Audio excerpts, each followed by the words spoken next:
Brooklyn, I was feeling mighty discouraged. Mighty discouraged. But seeing y'all turn y'all back on de Blasio, I feel like a football coach. You know what I'm saying? Let's go, Brooklyn. Let's go. Meet the men who scared de Blasio away from police reform. Let's get into it. This article's long as hell, so we're going to only read parts of it. I'll include the link for this one. Last year, Lynch even attacked the then Commissioner James O'Neill for firing Daniel Pantaleo, the officer who choked Eric Garner on Staten Island 5 years earlier. The job is dead, Lynch said after Pantaleo's termination. Our police officers are in distress, not because they have a difficult job, not because they put themselves in danger, but because they realize they are abandoned. The rank and file seems to agree with Lynch's approach. Last year, running unopposed, he was elected to his 6th term as PBA president, Police Benevolent Association, I believe. But to understand why the mayor does what he does, one must understand what he's up against. On Monday, the city reported that since 2015, the PBA has spent upwards of $1.4 million on lobbying and campaign contributions. In addition to conventional political advocacy for their interests, as city and state noted in a 2019 cover story, the cops also have the power to undermine a mayor by refusing to do their job, which we know they did. I talked about it. In December 2014, when Lynch blamed the two officers' murders on de Blasio, NYPD officers made 2/3 fewer arrests and wrote 94 fewer tickets than they had during the same period the year before. The PBA has also moved to block new policies intended to increase transparency and accountability, for example, by suing to prevent the release of body camera footage. De Blasio meant what he said when he vowed to change the NYPD, said one former de Blasio speechwriter who requested anonymity to speak frankly. But then he tried, and there was infinitely more pushback than he'd anticipated. Maybe the most powerful force in the municipal government openly revolted against him, and it terrified him. And it has ever since. So I'm going to say this. What the hell is the point in voting? Let's just say this is true about de Blasio. He still makes me sick, but let's just say this is true. Then why vote? Because anybody we vote in, they're going to do this. That's why we, as foundational Black Americans, are holding our vote for reparations. That way, after we get our reparations, we can pay these politicians too. But until we get the money to pay these politicians, what is the point in voting? If even he, who wholeheartedly, let's just say, he wholeheartedly wanted to make a change, can't do it because the Police Benevolent Union Association is outspending and scaring him. And it's a white man. This is what I be talking about when I say I don't want no seat at the table until we can pay for the damn table. And we can't pay for the table without reparations, said Dr. Claude Anderson. Shit says our pocketbooks. As a gel-haired, pinstripe suited union boss, Lynch is in many ways a throwback to an earlier era in New York politics, in which white men with tough-on-crime views were politically mainstream and brass-knuckled political brawlers from public sector unions were the norm. De Blasio denies that he has been shaken by the police union's resistance. Anyone with eyes to see knows that I have made my views clear and the need to change the NYPD, and have often incurred the wrath of certain union leaders and haven't changed my views at all. The mayor said in a Sunday press conference, I want to see more faster, speedier, more transparent discipline when it comes to police. The mayor's office declined to provide additional comment for this story. In the videos from recent Black Lives Matter protests, we saw white shirts, meaning high-ranking officers such as lieutenants and captains, throwing people to the ground, Kang noted. The names should be made public. They should be put on immediate suspension. And there's a disciplinary process that needs to be filed. What the mayor and NYPD are banking on is the concern will die down. We can't let it die. And no one will be asking in a year what happened to those cops. But see, they're going to be checking that videotape for whoever was out there getting their personal reparations. They're going to be searching for fingerprints. They're going to be doing all kinds of things so make sure you... Kang also noted that Francisco Garcia, the officer recorded punching the man who allegedly violated the social distancing regulations, allegedly, in Manhattan early May, was merely placed on modified desk duty. The NYPD should have put him on disciplinary suspension, which is the most that they can do. File charges the next day and fast track for a department trial, Kang said, which would be rigged even if they went that far. Let's keep it a buck. If police unions' political pressure is the natural result of the underlying conditions, then they will remain an impediment to the accountability and transparency measures that civil libertarians propose, such as repealing 50A, the state law that blocks disclosure of NYPD personnel records. But that doesn't mean laws and departmental practices can't be changed. According to King, it starts with political leadership. But for the kind of leadership she and other police reform advocates want to see, it will be at least another year and a half until a new mayor takes office. And I'm going to say, what mayor is going to be able to take the treatment from the PBA? Give me my money, my reparations, so that we can match or supersede that 1.4 million with our own. And then maybe we can get shit done. Because voting isn't going to work if the PPA just all they're going to do is just spend another 1.4 million and put our candidates nuts in a sling. Remember when I said it was like after de Blasio lost his presidential hopes that he just started wilding on us? You know what else took place around that same time? Where has $850 million gone? Bill de Blasio's plantation mammy Aunt Jemima can't account for a staggering amount of taxpayer money that the New York mayor gave her, that her slave master gave her for a mental health project. Oh, he used his mammy to smuggle a bunch of butter biscuits, didn't he? Okay. You know what else happened around the same time? De Blasio's nonprofit got donations after the city inked a deal with the developer. A development firm that inked a $12 million deal with the city donated $25,000 to Mayor Bill de Blasio's nonprofit after receiving a phone call from Hisner himself, according to the newly released details. Okay. So when they sit here telling us that he meant well, he took the money and ran.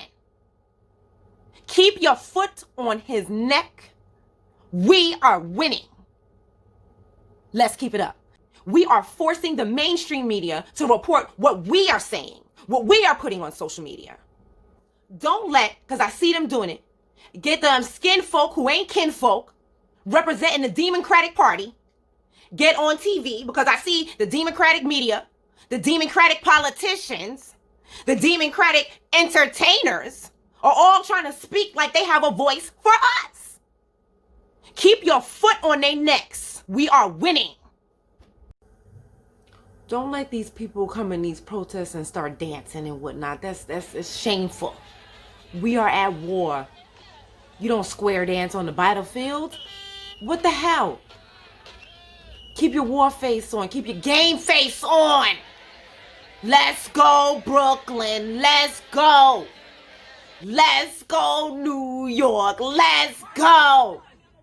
Keep your foot on their necks. The message here is not to be aggressive.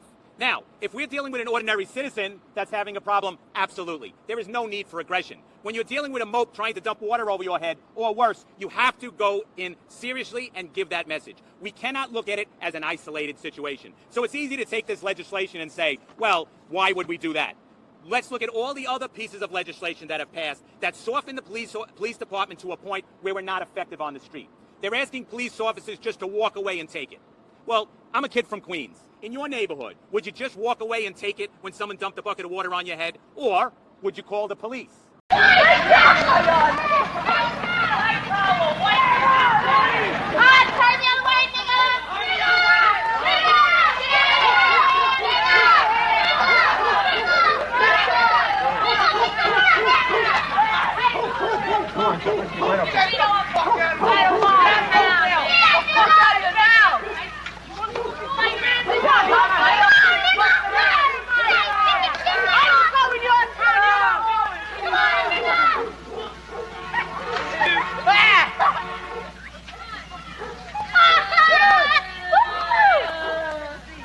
Better turn around, Yum. Hey, don't come back!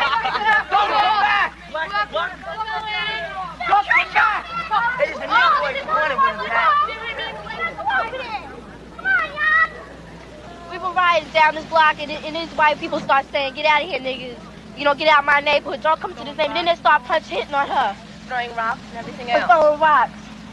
Because we were in their neighborhood. We went on a bike hike to McDonald's. We didn't mean to bother anybody. We had a nice we saw a time parade, we down saw there. a gathering, so we went down there to see what was happening. All right. I mean, we didn't bother anybody. We weren't looking for trouble. I never even know people around here were like that. I've never experienced anything like this in my life. What happened to you? Nothing happened to me, but this little boy, short boy about my size, or little short, had picked up a rock, and he was in the front of all these tall hunkies. But he threw the rock. He tried to hit my sister, but he almost hit me about that much away from me.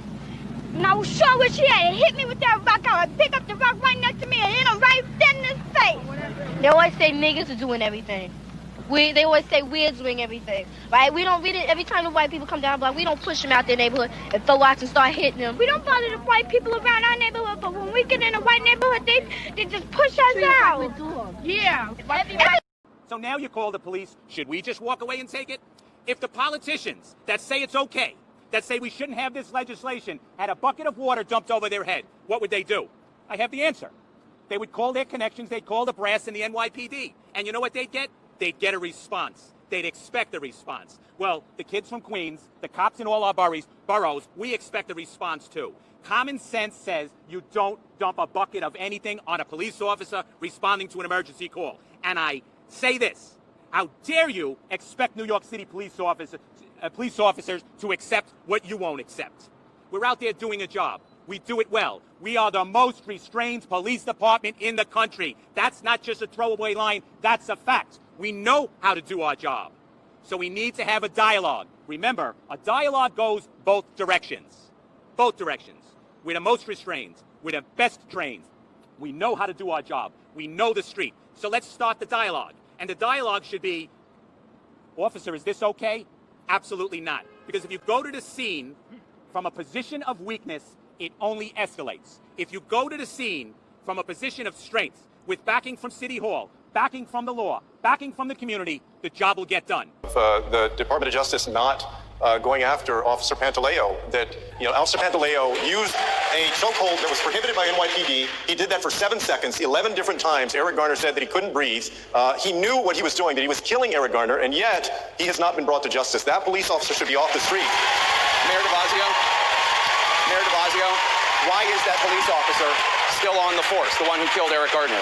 Please respond. Let me tell you, I know the Garner family. They've gone through extraordinary pain. They're waiting for justice, and they're going to get justice. There's finally going to be justice. I have confidence in that. In the next 30 days in New York. You know why? Because for the first time, we are not waiting on the federal Justice Department, which told the city of New York that we could not proceed because the Justice Department was pursuing their prosecution. And years went by, and a lot of pain accrued. And in the meantime, what I'm working on is making sure, and I have for 5 years, there will never be another tragedy. There'll never be another Eric Garner, because we're changing fundamentally how we police. Thank you, Mayor. But there's one last point I have to say about the Justice Department.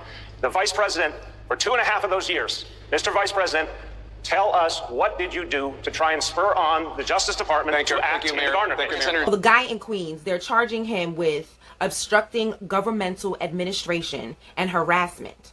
And then you heard that the guys in Harlem, they're investigating them for assault on a police officer. So my question is, why do we need a new law on the books? This is a problem. Now, one thing that's making my melanin tingle is I remember a few months ago, or maybe it was even last year now, that there was a senator, it was like Mill Basin, not the black part of Brooklyn. And he was trying to get a law on the books for the Good Samaritan law, to extend it to protect people that would help the police. And that seems like he never went any further. Now, I don't know if that had anything to do with us or what, but this is kind of like, I don't quite understand it yet, but something about this is making my melanin tingle.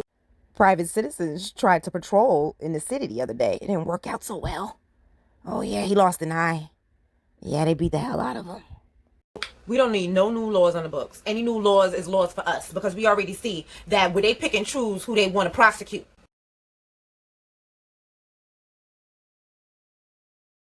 Any of your furniture needs, make sure that you buy black and come on down to Affordable Furniture, where you can be helping two causes at once, supporting a black-owned business and supporting our efforts to get our warriors out of jail.